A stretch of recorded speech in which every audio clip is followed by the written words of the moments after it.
Leonardo's time, surnames were only used in high society. Leonardo was born the illegitimate child of Ser Piero, a wealthy Florentine notary, and a young peasant named Caterina. Leonardo's mother married a craftsman shortly after his birth. Leonardo was treated as the legitimate son of Ser Piero and was brought up in his family's estate. He also had 12 half-siblings who were much younger than his father and with whom he had little contact. It may come as a surprise to you to learn that despite such a genius, Leonardo did not go through a formal training process. He learned the basics of reading, writing and arithmetic at school, of course, but everything after that was self-inflicted. For example, Latin, the language of academics at the time, was largely self-taught. Advanced mathematics, a subject he was passionate about, came into his life only when he began to devote himself to it in his 30s. Although Leonardo da Vinci is known as the greatest artist of all time, his artistic expression is actually quite small. He has only 17 works of art that have reached so far. One reason is that his mind is constantly preoccupied with one subject. Leonardo, who was constantly doing scientific research and practicing engineering, was going into so long science meditations that he turned down offers to paint.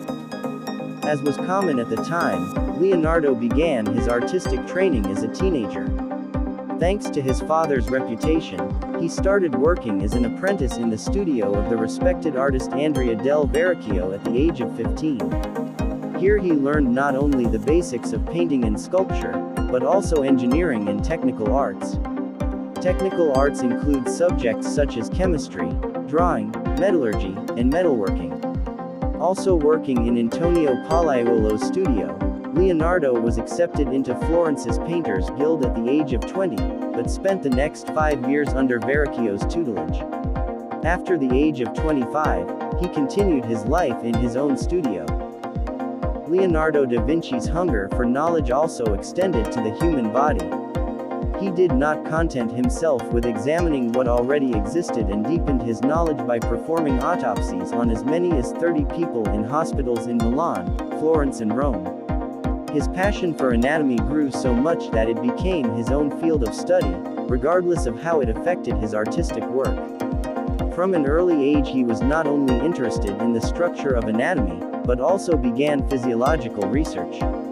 His drawings of how the brain, heart, and lungs function as the core of the body are still considered a great achievement in science. In fact, his anatomical drawings have come to form the basis of modern scientific illustration. It is not difficult to guess that such a knowledge-hungry person is also a prolific writer.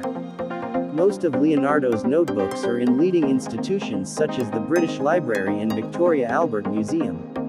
But one of his notebooks is in the hands of one of the leading geniuses of the 20th and 21st centuries.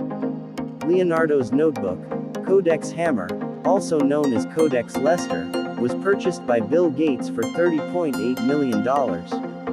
The 72-page notebook contains memories and information written between 1506 and 1510. This notebook covers many scientific topics, from the reasons why the sky is blue to the brightness of the moon, from the way the water works to how fossils are formed.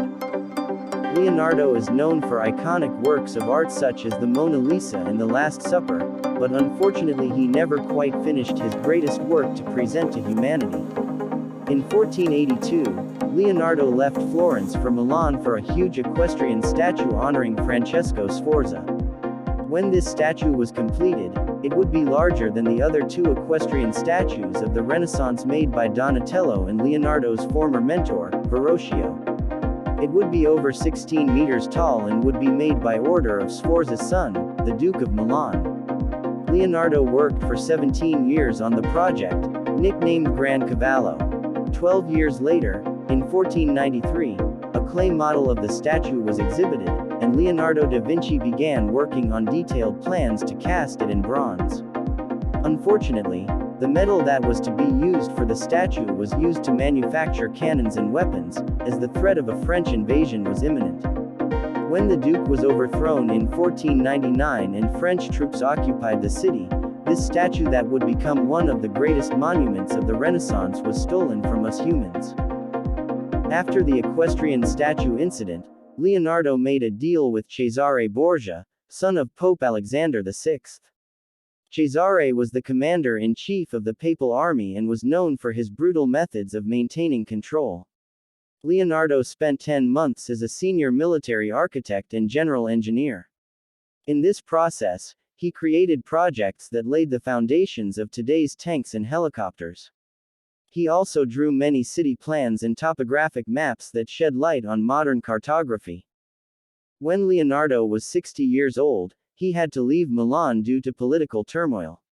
This took him to Rome, where he was hosted by the Pope's brother, Giuliano de' Medici. While Leonardo hoped to find work in Rome, other artists such as Raphael and Michelangelo worked hard on commissions for the Pope, while he was only given a salary and left to himself. This greatly frustrated Leonardo, and 5 years later he gladly accepted the offer of the King of France to come and work for him. He left Italy in 1516 at the age of 65 and never looked back. Although he did not paint much while in France, he spent a lot of time on his scientific projects.